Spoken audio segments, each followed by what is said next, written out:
اب میرا ڈیوٹی پر جانے کو دل نہیں چاہتا، حامد نے ماں سے بات کرتے ہوئے کہا۔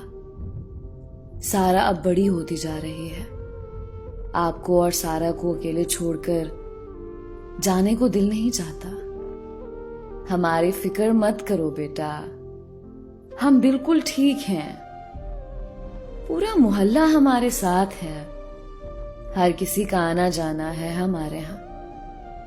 میرا کام جو سلائی کا ہے، محلے کی کبھی ایک عورت آتی ہے کپڑے دینے تو کبھی دوسری آ جاتی ہے، یوں رونق میرا لگا ہی رہتا ہے۔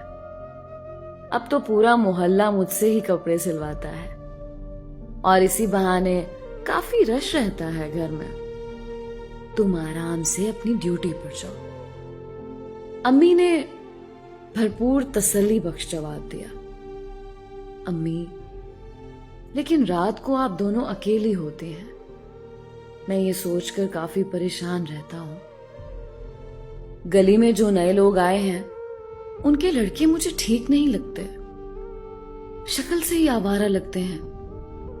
بیٹا، تم ہمیں اللہ کے سپرد کر جاؤ، باقی اللہ جانے اور اس کے کام، بس تم جاؤ، اب ملک کو تمہاری ضرورت ہے۔ ٹھیک ہے امی، پر سارا کا بہت خیال رکھیں، اسکول کے بعد اسے گلی میں ہرگز نہیں جانے دیں، میں فون کرتا رہوں گا۔ اپنا بہت خیال رکھنا میرے بیٹے۔ اللہ حافظ امی جان، زندہ رہا تو جلد واپس آؤں گا، میں آپ کو اللہ کے حوالے کر کے جا رہا ہوں۔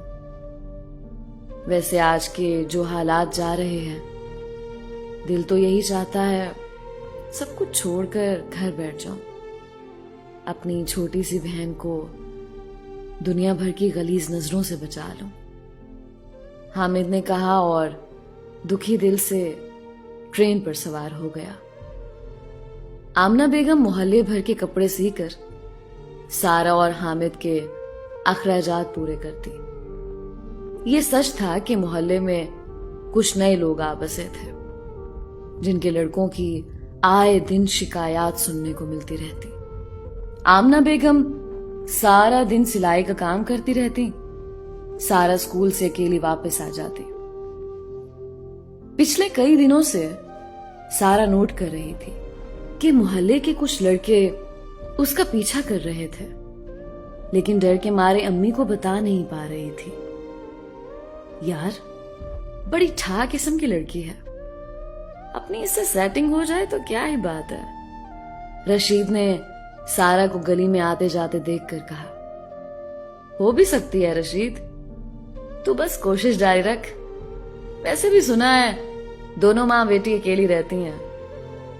بابر نے لقمہ دیتے ہوئے کہا، ہاں جانی، ہم بھی ٹرائی کرتے ہیں سیٹنگ کرنے کی، دیکھتے ہیں کس کی قسمت کھلتی ہے۔ نورے نے بھی اپنی خباثت دکھاتے ہوئے کہا۔ تینوں کہکا لگا کر ہنس پڑے۔ سنا ہے اس کا ایک بھائی بھی ہے جو فوج میں بھرتی ہے، رشید نے بتایا۔ کبھی کبھی آتا ہوگا یار، کون سا یہی رہتا ہے، نورے نے بتایا۔ یہ بھی اچھی بات ہے۔ تینوں نے کہکا لگایا اور سگریٹ سلگا کر گلی کی نکڑ میں بیٹھ گئے اور ہر آتی جاتی لڑکی کو تاڑنے لگے۔ حامد کو فوج میں بھرتی ہوئے 1 سال گزر چکا تھا۔ 1 سال سکون سے گزر گیا، مگر اب ان تینوں لڑکوں کی وجہ سے کافی پریشان رہنے لگا۔ ٹریننگ کے دوران بھی بجھا بجھا سا رہتا۔ یار کوئی مسئلہ ہے تو بتاؤ، ساتھی عدیل نے پوچھا۔ ہاں یار، محلے میں کچھ نئے لوگ آ گئے، مجھے ان لڑکوں سے خطرہ ہے۔ میری ماں اور بہن اکیلی ہوتی ہیں، میں تمام وقت ان کے متعلق ہی سوچتا رہتا ہوں۔ معاملہ تو ایسا ہی ہے، بس میرے بھائی آیت الکرسی پڑھ کر ان کو اللہ کے حوالے کر دیا کرو، اللہ پاک انہیں اپنی حفظ و امان میں رکھے گا۔ ڈیوٹی بھی تو دینا پڑتی ہے، ایک فوجی کی اپنی زندگی امانت ہی ہوتی ہے۔